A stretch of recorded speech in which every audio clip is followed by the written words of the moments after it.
Маёнтак Каменка.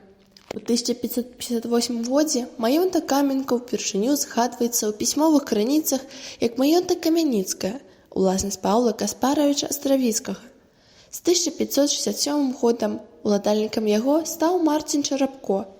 У 1568 годзе Каменка стала сумеснай уласнасцю братоў Астравіцкіх. Пэўны час уладальнікамі маёнтка былі шаблінскія. Маёнтак Каменка мае спецыфічную будову, прамавугольны ў плане будынак з цэглы, вокны вялікія, арачныя. Шматлікія пакоі разбіты цаглянымі перагародкамі. Тут ёсць прыгожы стаў, поўны рознай рыбы. На ім быў устаноўлены вадзяны млын, пасаджаны каляці парк з рэдкіх парод дрэў.